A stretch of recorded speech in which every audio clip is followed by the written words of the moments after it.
क्या आपने कभी सुना है कि पक्षी भी आत्महत्या कर सकते हैं? भारत के उत्तर पूर्व में असम का एक छोटा सा गांव चाटिंगा। दिन में यह जगह बिल्कुल सामान्य लगती है, हरे भरे पहाड़, शांत वातावरण और साधारण जिंदगी। लेकिन जैसे ही रात उतरती है, ये गांव बन जाता है भारत के सबसे डरावने रहस्यों में से एक का कमाल। चाटिंगा असम के दीमा हसाओ जिले में स्थित है। यहाँ की आबादी कम है और लोग दशकों से एक अजीब घटना देखते आ रहे हैं।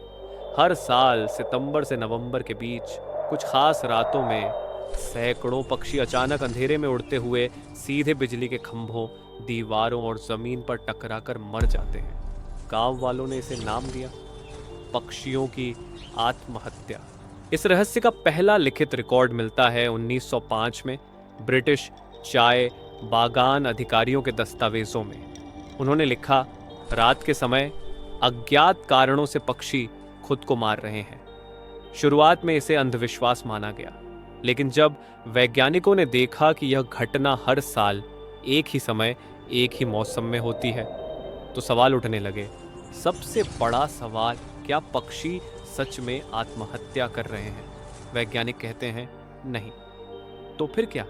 रिसर्च के अनुसार ये पक्षी आम तौर पर प्रवासी पक्षी होते हैं। तेज कोहरा, हवा का दबाव और अचानक दिखाई देने वाली तेज रोशनी, इन सब का असर पक्षियों के नेविगेशन सिस्टम पर पड़ता है।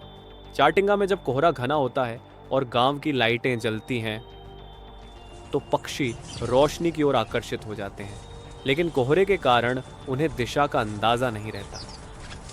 नतीजा, वे घबराहट में नीचे की ओर तेजी से उड़ते हैं और टकराकर मर जाते हैं। लेकिन यह जवाब अब भी सब कुछ नहीं समझा पाता। दुनिया में कोहरा और रोशनी कई जगह होती है, तो फिर सिर्फ चाटिंगा में ही यह घटना क्यों?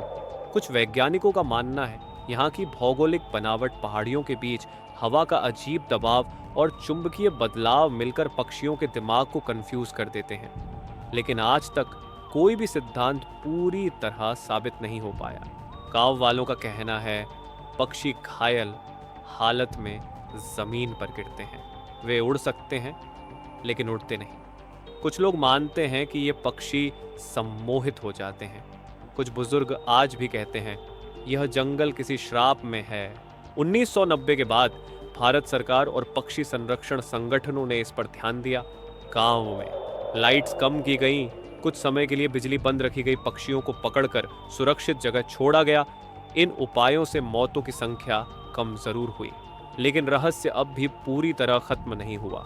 आज भी जब धुंधली रात आती है, चाटिंगा के लोग आसमान की ओर देखने से डरते हैं, क्योंकि कोई नहीं जानता अगली बार कौन सा पक्षी इस अनदेखे जाल में फंस जाएगा। क्या चाटिंगा भारत का असली बरमूडा ट्रायंगल है, या फिर यह प्रकृति की एक ऐसी पहेली है जिसका जवाब हम अभी ढूंढ नहीं पाए हैं? रहस्य आज भी जिंदा है।